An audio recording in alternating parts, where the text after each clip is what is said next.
I'm kinda new with apologies. Holding back, I got history. Yeah. Whew. This video was hard to make. Not gonna lie, I was procrastinating on it, but it definitely needs to be addressed. I feel like this will help anybody that feels some type of jealousy, anybody that is going through jealousy or doesn't know what to do with getting jealous. This is pretty much an insight of my jealousy issues, how I overcame them, and how I can help you. It's just a disclaimer, I am not a therapist, I am not a psychologist, no, I cannot take appointments, and no, I don't know all the answers. This is literally strictly from my experiences, things that I probably have been told, and skills that I've learned.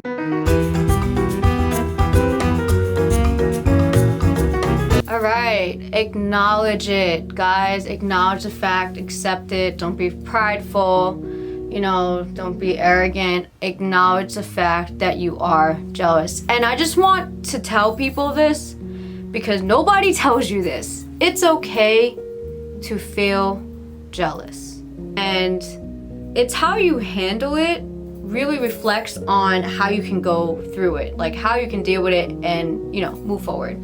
Once you acknowledge the fact and admit it to yourself and say it out loud, you know, you don't have to say it out loud to everybody, but say it out loud to yourself. Once you notice that you are, you need to take that into consideration. Okay, well, I'm jealous, I admitted it, and move forward.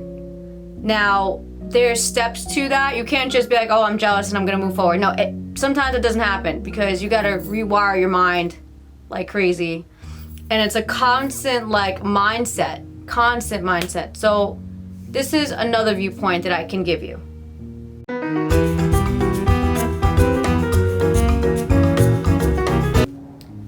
Find a hobby. Now, I understand that people will be like, oh yeah, I do things, so what? No, find a hobby and run with it. Means like really get more involved in something. For example, what was I doing? I was playing the piano.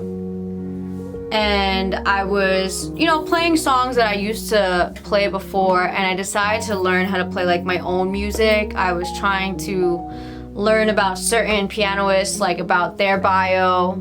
I felt like when I was more involved in something I really liked, I didn't make any room for any of that jealousy or hatred, you know, I didn't make any room for that because I was so busy.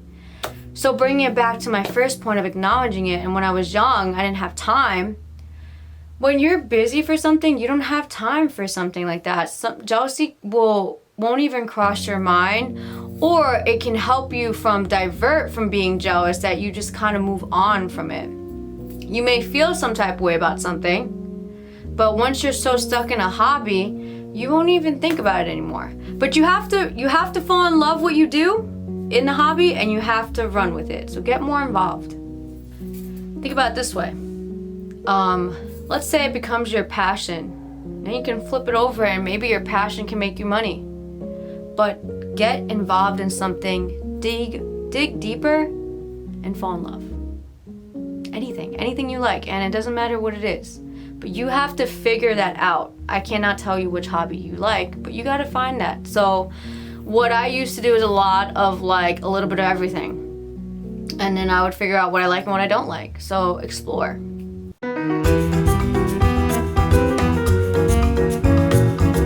Okay, all right. This is this is the word I hate so badly. So, if you get bored and you feel like you're not really doing too much with your life, I really highly suggest you pause this video, find yourself, you know, get yourself accustomed to doing something, because if you're not willing to change the fact that you do nothing in your life, you will never get over jealousy. Because let me tell you something, there's gonna be so many people that are doing so much better than you or doing more things than you are that maybe you wish you were doing. You're probably gonna be like, why can't I be those people? Because you're not making a change. I'm gonna be brutally honest. If I'm bored, which I'm never bored because I always find something to do, and I like being busy. I am the worst person to be around. I am the worst person to be around if I'm bored, because I feel like I nitpick. I feel like I'm gonna complain about something because like I get very fidgety. I don't like to not do something, or if I feel like I'm not getting something out of a value of wherever I am, it's very tough for me to sit there and like take everything in, because I just feel like my whole mood changes. Now, there's other ways that I've noticed people kind of clock out of any jealousy issue, where I've noticed a lot of people like to, maybe not a lot, but a few people like to binge watch a lot of TV shows. Like I've noticed we got Hulu, we got Netflix, we got HBO Max, we got Amazon Prime, we got so and so and so and so, Disney Plus.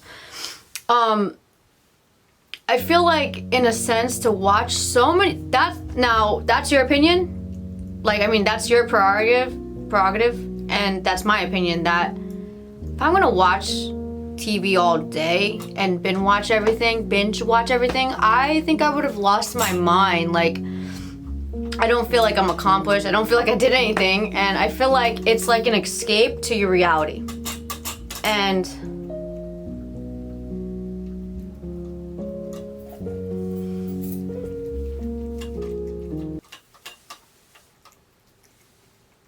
I think they can hear the cat.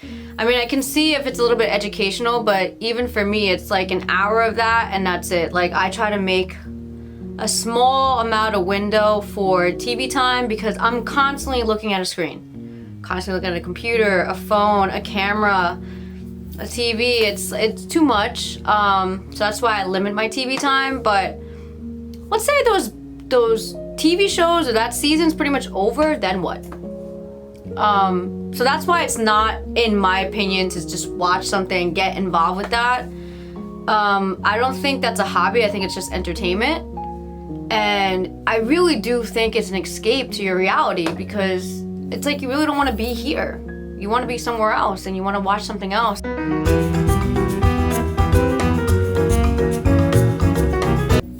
But I will admit, when I was up to the last week of undergrad school, I was so stressed out that the only thing I did was watch TV when I was done. When I was finished my last exam, I did absolutely nothing. I laid in bed, and as all the hatred of everybody else that I hated or that I was jealous of, it just soaked in misery. I felt the worst. I mean, I got through a TV show that I really loved, but God, after that week, I went back to keeping up on a routine, and it just made me feel so much better. But that was, like, trust me, I've tried it. It's just not for me.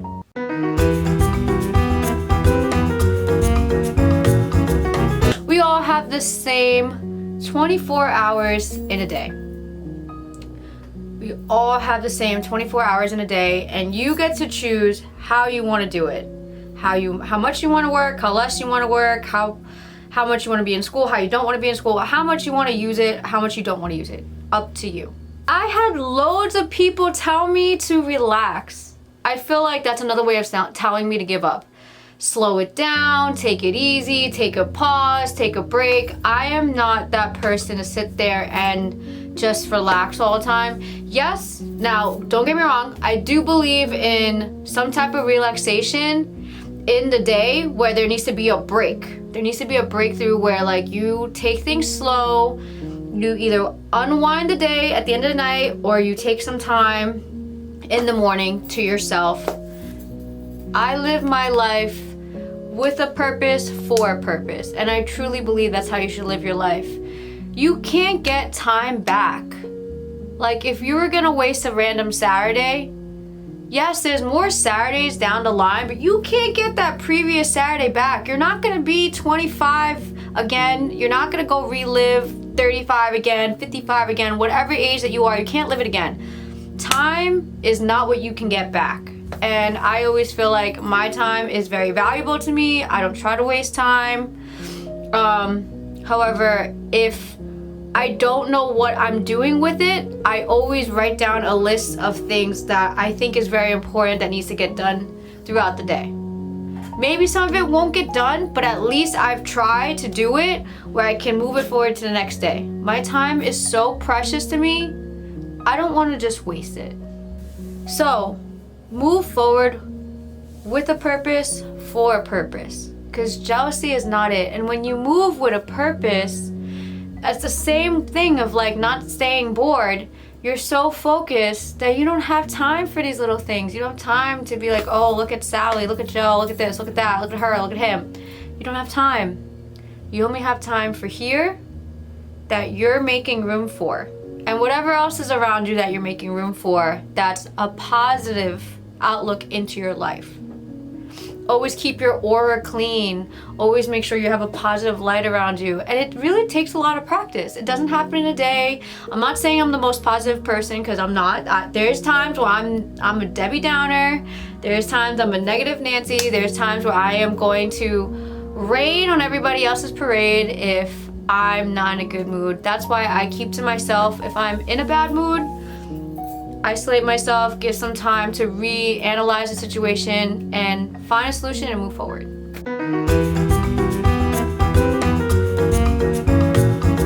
Now, let's bring it back to Smal Happiness, the main purpose of this channel and why I made this video.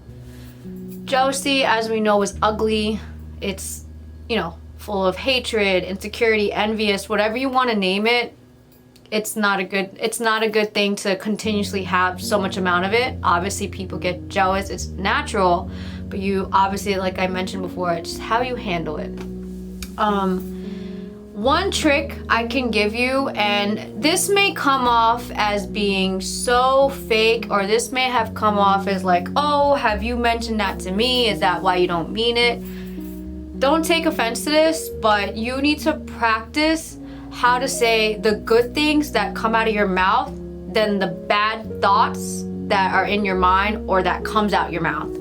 If somebody got a promotion, for example, and you got jealous about it, you need to tell yourself and the person, I am very happy for you that you got a promotion. Once you start to twist the words that are really in your mindset, you will start to genuinely mean that. Like, you just have to practice that over and over and over again. Now, I don't want someone here to tell me, oh my God, did you ever mean what you meant? Okay, well, not that I've not meant anything. It only took me a few tries and then everything was very genuine going forward. So just throwing it out there. I feel that you have to trick the mindset. It's the truth. I mean, that's just how things happen. And I feel like that's how, it's like a trick that can help you. Let me know in the comments below if it works for you. Let me know why it didn't work for you. But I felt like literally a couple of tries and I felt like I was saying it to everyone and I meant it, and I felt like there was no room for me to make for jealousy. And that just opens, like I said, a positive aura around you, a positive light, where you're avoiding all the negative stuff in your head and you're creating small happiness, but not just within yourself, but for other people. And you want good and happy people around you too. And like I said, eventually it should come off as being honest and genuine. Just take it from the heart and take it day by day. So if you like this video, please give it a thumbs up, click the bell for any future notifications, and I just want to tell you guys, I have about 94 subscribers. Now, the reason why I'm so honest about this is that I really want to grow this channel, so I would appreciate if you guys really hit the subscribe button. If you think that this is so good for you, let me know in the comments below if there's anything you really want me to go over, tips and experiences that I probably went through that I could help you. I really want this channel to grow so it can build, small happiness in your life, where it's building a better, sustainable, healthier, and happier life for me and for others around me, and really help you guys grow. Because every time you increase your small happiness and well-being throughout every day, you're just gonna live a much better life. So I will see you next time. Take care.